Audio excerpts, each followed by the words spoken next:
पूजा करेली DJ Mithu Raja Patoni mix by Yogesh Nirala. हंस पर सवार होके अइलू सरस्वती, सबसे बता के दिहलू माई तू ही सकती। हे माँ हंस पर सवार होके अइलू सरस्वती, सबसे बता के दिहलू माई तू ही सकती।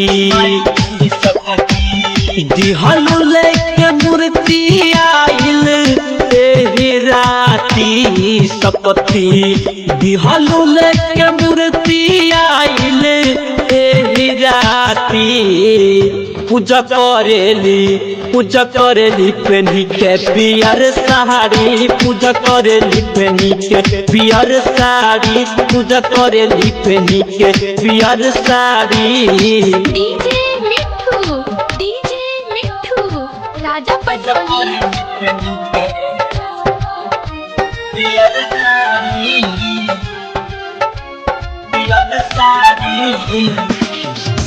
सबसे जुटल माई रउए शरण में, पंडित जी करेले पूजा धके धयन में।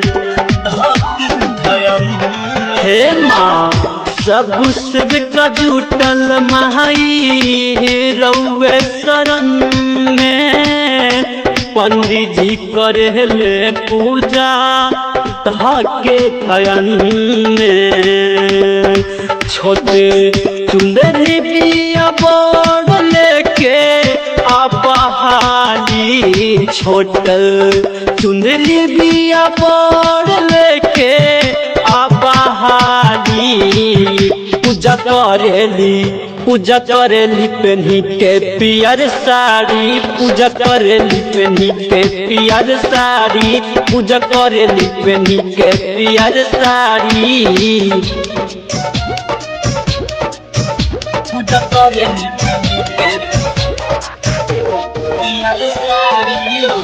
DJ Mithu mix by Yogesh निराला।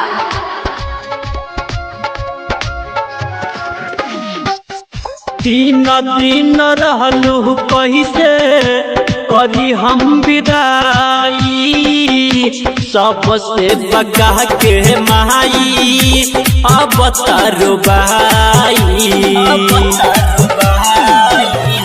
हे माँ 3 दिन रहलू कैसे करी हम विदाई, सबसे बगा के माई अब तारो बाई। मंटू गावली भजन भी गाई खाली, मंटू गावली भजन भी गाई खाली। पूजा करेली पेनी के पियर साड़ी, पूजा करेली पेनी के पियर साड़ी, पूजा करेली पेनी के पियर साड़ी। हंस पर सवार होके अइलू सरस्वती, सबसे बता के दिहलू माई तू ही सकती। हे माँ हंस पर सवार होके अइलू सरस्वती, सबसे बता के दिहलू माई तू ही सकती। दिहलू लेके मूर्ति आइल एही राती सकती, दिहलू लेके मूर्ति आइल एही राती। पूजा करेली पेनी के पियर साड़ी, पूजा करेली पेनी के पियर साड़ी, पूजा करेली पेनी के पियर साड़ी।